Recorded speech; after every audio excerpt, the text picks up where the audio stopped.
여러분 혹시 이런 경험들 있으신가요? 예전에 아내와 함께 어디를 가고 있는 중에 이렇게 길을 쭉 가다 보니까 이 아내와 함께 갔었던 식당이 이렇게 보이더라고요. 참 그 식당이 음식 맛도 괜찮았고 또 분위기도 이제 괜찮았던 곳인지라 또 우리 아내에게 야, 저기 보니까 우리 저번에 갔던 식당이 있다 이렇게 알려주었습니다. 그러면서 참 그때 우리 음식 맛도 좋았고 또 분위기도 참 좋았는데 이렇게 얘기를 하면서 기억나지? 이렇게 얘기를 하니까 우리 아내가 저한테 하는 말이 나는 잘 기억이 안 나는데 나랑 같이 간 거 맞아요? 라고 오히려 저한테 반문을 이렇게 하더라고요. 그때 저는 순간 당황했지만 당황한 기색을 보이면 좀 곤란한 일이 좀 생길 것 같아서 당황한 기색을 보이지 않고 태연하게 좀 잘 좀 기억해 보세요. 분명히 같이 갔을 때 음식 맛도 괜찮고 분위기도 괜찮다고 나한테 말해놓고선 왜 기억을 못해요? 라고 이렇게 얘기를 하니까 잠시 고민을 하더니 정말 기억이 안 나는데요? 이렇게 얘기를 하는 거예요. 그래서 제가 여기서 가만히 있으면 좀 곤란한 일이 생기겠다 싶어가지고 아니 어떻게 다른 것도 아니고 나랑 간 곳을 그렇게 기억을 못할 수가 있어요. 이러면서 상황을 종료시켰던 적이 있었습니다. 어떤 이 강사분이 이 강의에서 이런 얘기를 하시더라고요. 사람의 기억력은 객관적이지 않고 주관적이다. 그러면서 하시는 얘기가 사람들이 기억을 하는데 자기 중심적으로 기억을 한다는 거예요. 더 직설적으로 말씀을 드리면 자기가 기억하고 싶은 대로 기억을 한다는 겁니다. 그래서 사람의 기억은 믿을 만한 것이 못 된다 이런 얘기를 하시더라고요. 저는 그 말에 120% 공감했었습니다. 여러분 사람은 한계성이 있죠. 아무리 지금은 뭐 젊고 기억력이 좋다고 하더라도 시간이 지나거나 또 세월이 흐르면 이 사람은 기억력이 흐려지게 될 수밖에 없습니다. 그러나 여러분 우리 하나님은 완벽하신 분이시죠. 우리 하나님께서는 1.1에게 오류가 없이 약속하신 것을 그대로 반드시 지키시는 분이십니다. 그러므로 우리 하나님께서의 기억력은 완벽하시죠. 오늘 특별히 오늘 1절 말씀을 통해서 1절을 중심으로 이 창세기 전체, 이 8장 전체를 볼 텐데요. 오늘 특별히 기억하사라는 말씀이 나오는데 오늘도 나를 기억하시는 그 하나님의 은혜를 말씀을 통해 경험하는 놀라운 축복이 있기를 간절히 바랍니다. 어제 여러분 7장의 내용을 보면 하나님께서 이 강력한 심판을 홍수를 통해 내리십니다. 그래서 이 심판의 절정이 보이는 장면이 바로 이 창세기 7장이었습니다. 그런데 여러분 오늘 8장에 이렇게 넘어와서 보니까 완전히 분위기가 달라진 것을 볼 수가 있습니다. 자, 우리 다시 한 번 더 1절 말씀을 다 같이 읽겠습니다. 시작.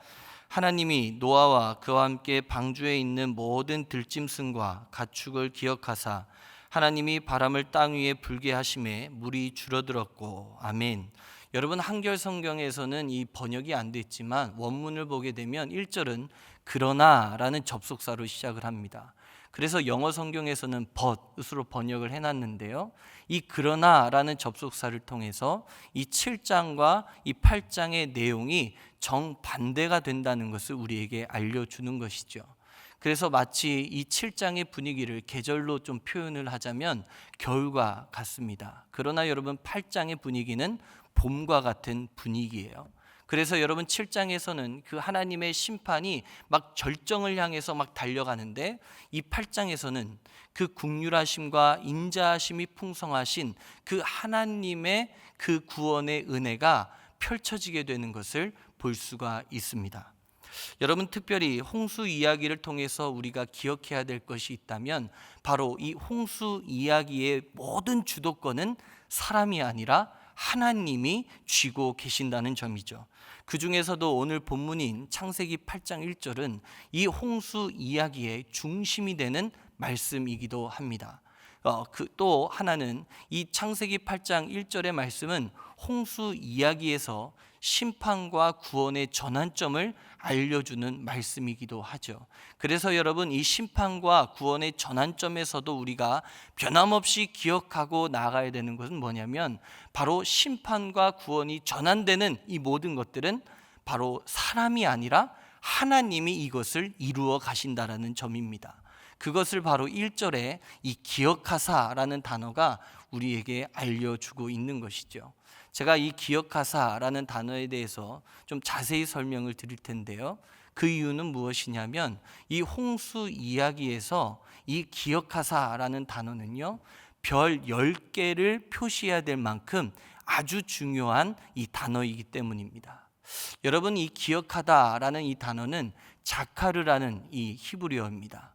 이 단어는요, 특별히 하나님이 기억하시다라는 이 단어로 이 사용이 될 때 어떤 의미를 갖냐면, 단순히 그냥 머릿속에 떠오르는 기억, 또는 노아가 의인이었고 하나님 말씀에 순종을 잘했기 때문에 기억을 하신다, 이런 의미로 사용이 되는 게 아니고요, 하나님께서 과거에 맺으신 그 언약, 하나님께서 과거에 맺으신 언약, 그 약속을 기억하사 고통에 처해져 있는 하나님의 자녀들을 위해 이 구원을 베푸신다는 의미로 이 자카르라는 단어가 사용이 되는 거예요. 다시 말씀을 드릴게요. 하나님께서 과거에 맺으신 언약을, 약속을 기억하사 이 고난에 처해 있는 하나님의 자녀들을 위해 구원을 베푸신다라는 이런 의미로 이 하나님이 기억하신다라는 말이 사용이 되는 겁니다. 여러분, 하나님께서는 홍수 심판 전에 노아와 약속을 하시죠. 그것이 창세기 6장 18절에서 20절까지 나옵니다. 자, 우리 화면에 준비되어 있는데요, 우리 한 목소리로 읽겠습니다. 시작. 그러나 너와는 내가 내 언약을 세우리니 너는 내 아들들과 내 아내와 내 며느리들과 함께 그 방주로 들어가고 혈육 있는 모든 생물을 너는 각기 암수 한 쌍씩 방주로 이끌어들여 너와 함께 생명을 보존하게 하되, 새가 그 종류대로, 가축이 그 종류대로, 땅에 기는 모든 것이 그 종류대로 각기 둘씩 내게로 나아오리니 그 생명을 보존하게 하라. 여러분, 지금 하나님께서 노아와 가족, 그리고 방주 안에 있는 모든 생물들을 살려주시겠다고 했던, 노아와 했던 그 약속을 기억하셔서 구원을 베풀어 주셨기 때문에 이 심판과 구원이라는 놀라운 풍성한 은혜의 전환점을 지금 맞이하게 된 겁니다. 자, 그런데 정말 흥미로운 것은 이 홍수 스토리에서 나오는 이 기억의 모든 주체, 기억하다라는 이 기억의 모든 주체는 노아가 아니라 모두 다 하나님이시라는 것이죠. 바로 여러분, 홍수 스토리에서 일관되게 강조하는 것은 무엇이냐면, 노아가 의인이었고 순종했기 때문에 그런 공로로 구원함을 받은 것이 아니라 바로 하나님께 은혜를 입은 자이기 때문에 바로 구원함을 받았다는 것을 지금 알려주고 있는 것입니다. 특별히 오늘 본문에서도 이 노아가 구원을 받은 것은 하나님이 기억하사, 바로 노아와 맺었던 그 언약을 기억하신 그 하나님의 은혜 때문에 노아가 구원함을 받았다는 것을, 이 구원함을 받은 것은 하나님의 전적인 은혜임을 오늘 말씀이 우리에게 알려주고 있는 것이죠. 하나님께서는 노아에게 구원을 베푸셨습니다. 그러면서 1절에 보니까 바람을 사용하시죠. 근데 여러분, 이 바람이란 단어를 유심히 살펴보니까 히브리어로 루하흐라는 단어입니다. 여러분, 이 단어를 좀 들어보셨을 텐데요, 창세기 1장 2절에 가보면 하나님의 영이 수면 위에 운행하신다는 말씀이 나오죠. 이때 하나님의 영 할 때 루하흐라는 단어입니다. 그러니까 여러분, 오늘 본문 1절에서 하나님이 바람을 불게 하셨다는 것은 단순하게 자연현상적인 바람을 불게 하신 것이 아니라 바로 하나님의 영이 역사하셨다는 것을 얘기하고 있는 것이죠. 자, 그러면 그 하나님의 영이 구체적으로 어떻게 역사를 하셨는가? 바로 세 가지를 우리가 볼 수 있는데요, 첫 번째는 이 하나님께서 심판의 도구로 사용하셨던 이 홍수를 물러가게 하셨습니다. 자, 여러분 성경을 보면서 한번 따라와 보세요. 1절 끝에 보시면 물이 줄어들었고, 또 2절 끝에 보세요. 비가 그침에. 또 3절을 보세요. 물이 땅에서 물러가고 점점 물러가서 150일 후에 줄어들고, 또 5절 처음에 보세요. 물이 점점 줄어들어. 하나님께서는 이 노아와 가족 그리고 방주 안에 있는 모든 생물을 구원하기 위해서 첫 번째로 어떤 행동을 하셨냐? 심판의 도구로 사용하신 그 홍수를 물러가게 하셨습니다. 자, 그렇다면 그 다음에는 어떤 행동을 하셨을까요? 이 홍수를 다 물러가게 하셨으니까 땅이 물에 적셔 있을 거 아니에요? 바로 그 땅을 마르게 하신 겁니다. 자, 7절을 한번 보세요. 7절 중간에 보시면 물이 땅에서 마르기까지. 또 여러분 13절 중간에 보시면 땅 위에서 물이 거친지라. 또 마지막에 보세요. 지면에서 물이 거쳤더니. 또 14절 끝에 보시면 땅이 말랐더라. 여러분 사실 이 제가 띄엄띄엄 이렇게 여러분에게 말씀드렸지만 노아는 방주에서 까마귀를 보내고 비둘기를 보내서 지금 땅이 말랐는지 홍수가 이제 멈춰졌는지를 계속 확인하고 있는 거예요. 그러나 여러분 중요한 건 그게 아닙니다. 이 땅을 마르게 하신 거는 누구예요? 바로 하나님이시라는 게 중요한 것이죠. 하나님께서 바로 이 노아와 그 방주 안에 있는 모든 생물들을 구원하기 위해 바로 이 물로 가득 찼던 그 물 범벅이 됐던 그 땅을 마르게 하신 겁니다. 자, 그렇다면 마지막으로 세 번째, 그 다음에는 어떤 일을 하셨을까요? 땅이 다 말랐어요. 그럼 무슨 일을 하셨을까요? 땅이 다 말랐으니까 방주 안에서 나오게 하시는 겁니다. 그것이 바로 16절 17절 말씀인데요. 화면에는 준비되지 않았지만 우리 16절 17절 성경을 보면서 함께 읽겠습니다. 시작. 너는 내 아내와 내 아들들과 내 며느리들과 함께 방주에서 나오고 너와 함께한 모든 혈육 있는 생물 곧 새와 가축과 땅에 기는 모든 것을 다 이끌어내라. 아멘. 그래서 여러분 노아가 이 하나님의 말씀에 순종하여서 18절 19절에 보면 노아와 그 가족과 방주 안에 있는 모든 생물들을 다 이끌고 방주 바깥으로 나오게 됩니다. 이렇게 여러분 하나님께서는 구체적인 세 가지 행동을 통해서 이 노아에게 구원을 베푸시는 모습을 우리에게 보이시는 것이죠. 사실 여러분 하나님은 어제까지만 해도 굉장히 무섭고 두려운 심판의 하나님이셨습니다. 그러나 그 하나님께서는 바로 은혜를 입은 자 노아와 가족 그리고 방주 안에 있는 모든 생물들을 구원하시기 위해 홍수를 물러가게 하시고 땅을 마르게 하시며 그들을 방주 바깥으로 나오게 하시는 이 완벽한 구원을 그들에게 베풀어 주신 겁니다. 바로 이 언약을 기억해 주신 그 하나님의 은혜 때문에 이들이 그러한 구원함을 입게 된 것이죠. 그러므로 여러분 하나님이 기억하사 나를 기억해 주시는 그 하나님을 붙들고 사는 것은 우리에게 매우 중요한 겁니다.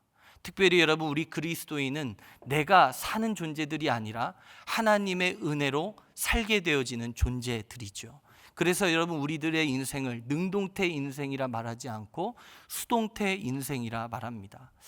제가 예전에 이 유튜브 영상을 통해서 2004년에 교회갱신협의회 수련회 영상 중에서 이미 돌아가셨는데 예전에 그 돌아가신 온누리교회 하용주 목사님 설교 영상이 있길래 이렇게 들어봤습니다. 이렇게 설교를 시작하시면서 이런 얘기를 하시더라고요. 자신이 이제 간암 수술을 5번째 이제 받게 되어서 이제 수술실에 이제 들어가려고 하는데 아들이 그런 얘기를 이렇게 얘기를 하는 거예요. 아버지, 수술 잘 받고 오세요. 당연한 얘기잖아요. 근데 그 얘기를 잠시 이렇게 듣고 있다가 곰곰이 생각해 보니까 사실은 내가 수술을 잘 받아야 되는 게 아니라 의사 선생님이 수술을 잘 해주셔야 되는 게 맞는 게 아닌가. 그리고 아무리 명의가 나를 집도한다고 해도 죽을 사람은 죽고 살 사람은 살게 되어지는데 그렇게 깊이 한번 생각해 보니까 인생 처음으로 가슴 깊이 점여드는 생각이 내가 사는 게 아니고 살게 되어지는 것이지 내가 목회를 하는 게 아니고 하나님이 기회를 주셔서 목회를 하게 되어진 것이지 아, 그렇구나. 이 모든 것이 하나님의 은혜지. 이것을 깨달았다는 내용을 이렇게 얘기를 하시더라고요. 물론 저는 아직 그렇게 나이가 많지 않고 그래서 그분의 그 깊이와 넓이를 어떻게 깨달을 수는 없지만, 그래도 저 나름대로도 생각해 보면 그것이 정말 맞죠. 우리는 하나님의 은혜로 살게 되어지는 존재들입니다. 특별히 여러분, 우리들은 지금 현실의 삶에서는 그것을 깨닫지 못하지만 시간이 지난 후에 내 과거를 돌아보면서 우리는 날마다 그것을 깨닫죠. 제가 사역을 하던 이곳에 부임하기 전에 이 사역하던 곳에서 7년을 사역했습니다. 참 7년을 사역하는 동안에는 사실 잘 몰랐는데, 이제 사임을 하게 된다는 이제 그것이 결정이 딱 났을 때는 갑자기 이런 생각이 들더라고요. 그 과거에 모든 있었던 일들이 쫙 돌아보면서, 야, 그래도 내가 전도사, 강도사, 그리고 내가 목사로 이렇게 안수를 받기까지 수많은 일들이 있었지만, 야, 내가 이렇게 되기까지 다 하나님의 은혜였구나. 내가 그때는, 저도 그때는 아무것도 깨닫지 못했지만 다 지나고 나서 보니까, 아, 내가 이렇게 안수 받을 수 있는 거 하나님의 은혜였구나라는 것을 깨닫게 되더라고요. 우리도 마찬가지 아닐까요? 지금까지 지내온 거 다 주님의 크신 은혜라. 우리는 항상 지나오면서 그렇게 하나님의 은혜를 깨닫게 되며, 아, 우리는 내가 사는 존재가 아니라 하나님의 은혜로 살게 되어지는 그런 수동태 인생임을 우리 모두가 다시 깨닫게 되는 것이죠. 특별히 여러분, 우리는 삶을 살다 보면 계속되는 그 문제 앞에서 참 힘들어하고 어려워합니다. 또 너무 힘들어서 정말 더 좋은 미래를 꿈꿀 수 없는 그런 막막한 현실에 처했을 때, 과연 하나님이 나를 기억하고 계시는가? 과연 하나님이 나를 잊지 않고 붙잡고 계시는가라는 섭섭한 마음도 들고 불안한 마음도 들고, 또 괜스레 하나님에 대한 불신이 자꾸만 솟아오르죠. 여러분, 노아도 그랬을 겁니다. 1년이라는 그 긴 시간 동안에 방주 안에 있으면서 지금 세상은 하나님의 심판으로 인해서 온 세상이 물로 다 덮여져 있는데, 과연 하나님이 나에게 언약하신 그 약속을 기억하고는 계실까? 이러다가 그냥 여기서 끝나는 것은 아닐까?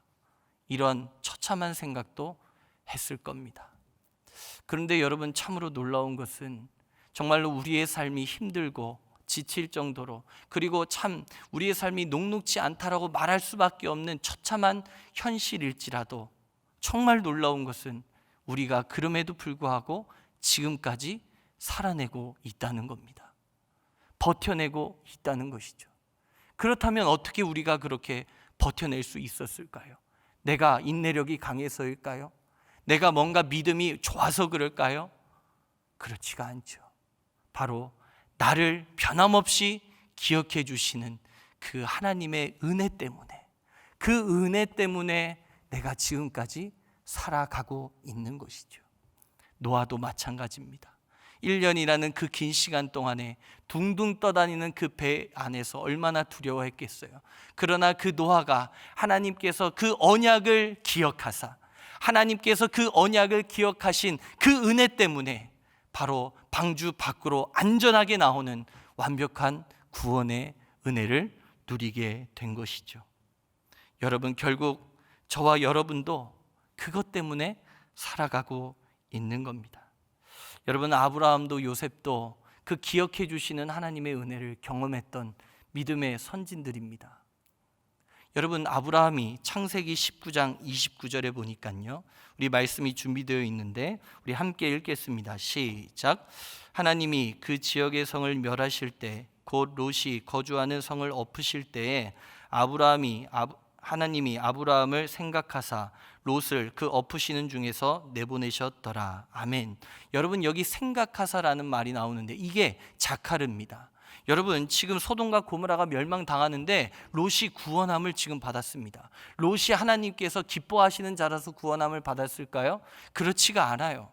바로 이 조카 롯을 위해서 간절히 기도했던 그 아브라함의 그 기도를 들으신 하나님이 그 기도를 들으실 뿐만이 아니라 기억하고 계셨던 겁니다. 그 기억을 통해서 바로 롯을 구원해 주셨던 것이죠. 여러분, 요셉도 얼마나 처참한 인생을 살았습니까? 제 이름이 요셉인데요, 바로 이 요셉입니다.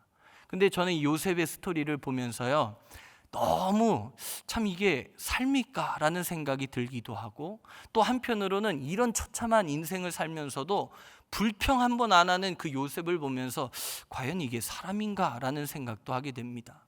그만큼 여러분, 요셉의 생애가 얼마나 파란만장했어요.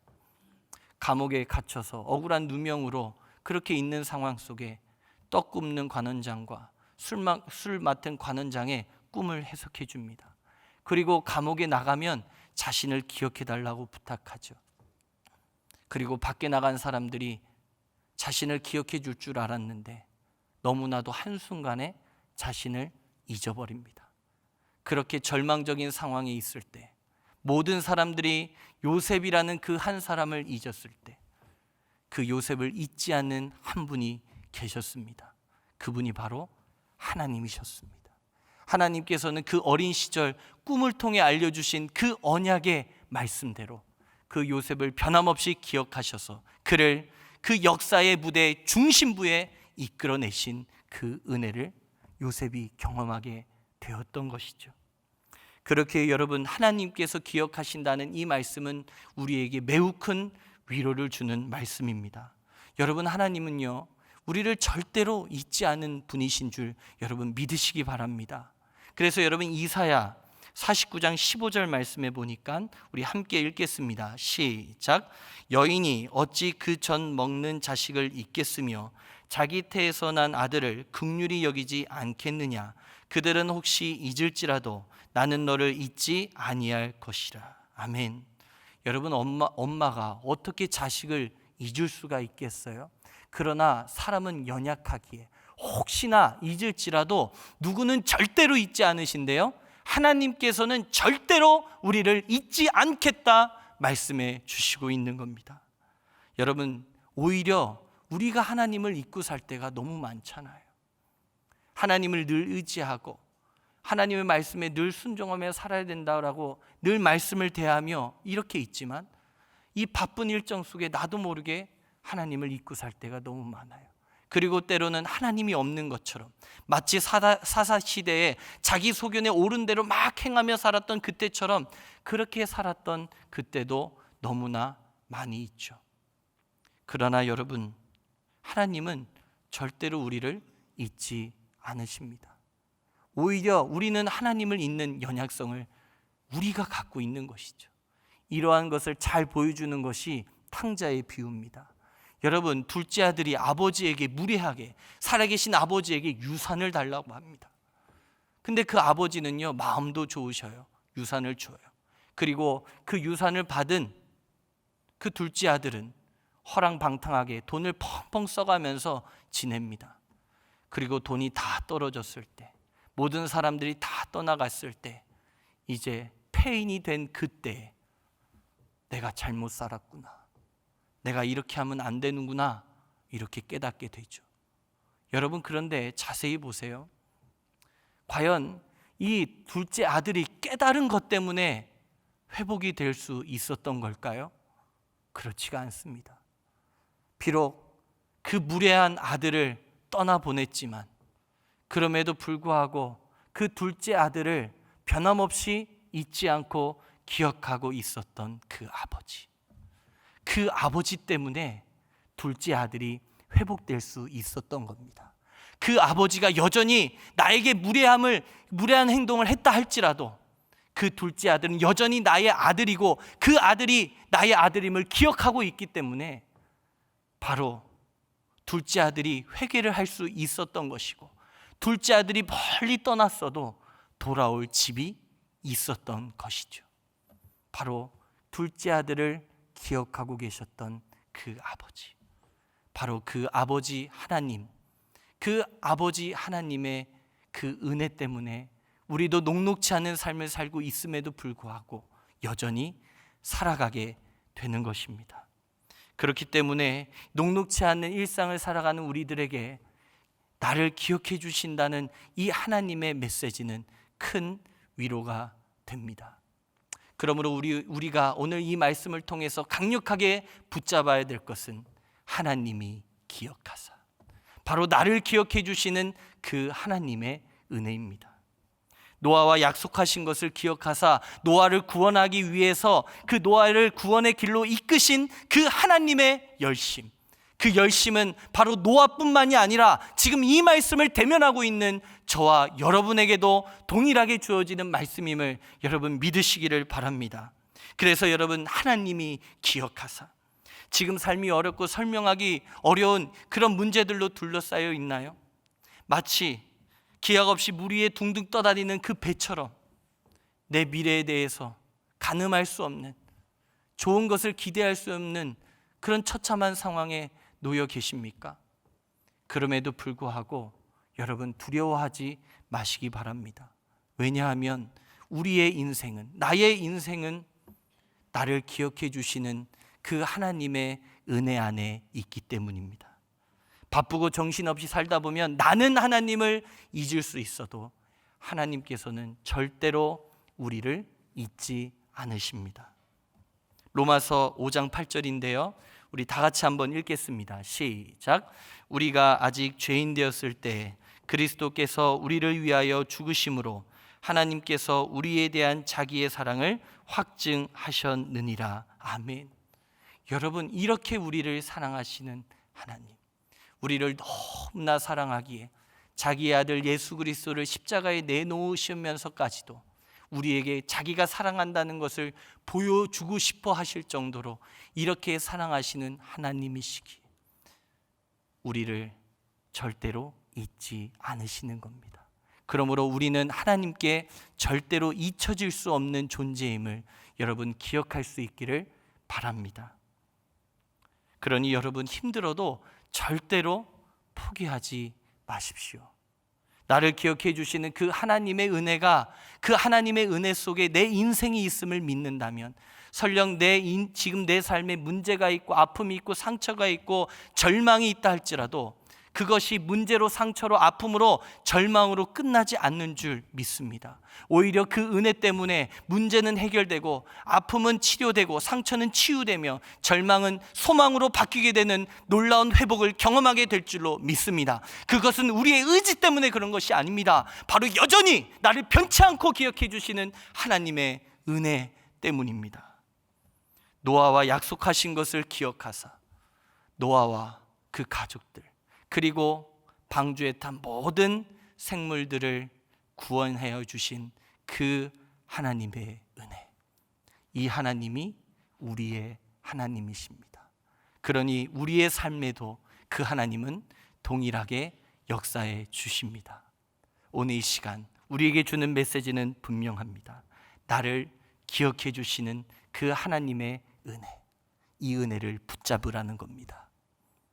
심령이 가난한 자로, 하나님의 은혜 없이는 살 수 없다는 그 심령이 가난한 자로 나를 기억해 주시는 이 하나님을 강력하게 붙잡으셔서 오늘 이 하루도 어떤 상황이 펼쳐져도 믿음의 여정을 굳건하게 살아내시는 우리 삼일교회 모든 성도님들이 되시기를 주님의 이름으로 축원합니다.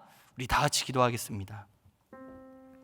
우리 다 같이 기도하실 때 우리 말씀을 붙잡고 기도하겠습니다. 첫 번째는 어떠한 일이 있더라도 포기하지 않고 나를 기억해 주시는 그 하나님의 은혜를 붙잡고 살아내는 이 하루가 되게 하여 주시옵소서. 그런 우리의 자녀들이 되게 하시고 그런 우리의 가정이 되게 하여 주시옵소서. 두 번째로는 우리 담임 목사님과 우리 교육자들 그리고 중직자들을 위해 기도하겠습니다. 우리 담임 목사님, 우리 삼일교회와 이 한국교회를 위해 주신 이 주님이 주신 이 사명을 넉넉히 감당할 수 있도록 주님께서 강력히 붙잡아 사용하여 주시옵소서. 영육간에 강건함 주시옵소서. 위에서 기도해 주시고 우리 교육자들과 우리 모든 중직자들이 교회를 교회답게 세우는 일에 절대로 물러서지 않고 이 교회가 더욱더 아름답게 세워지는 일에 충성 봉사하며 나아갈 수 있도록 은혜를 베풀어 주시옵소서. 그래서 우리 삼일교회가 어제보다는 오늘보다는 내일이 아름다운 그리스도의 몸된 공동체가 되게 하여 주시옵소서. 기도해 주시기를 바랍니다. 마지막 세 번째로는 어제부터 시작된 목포, 장흥 국내 선교를 위해서 기도해 주시기를 바랍니다. 우리 이 세 가지를 놓고 다 같이 주여 한번 부르짖고 기도합니다. 주여. 아버지 하나님이시여 은혜와 사랑을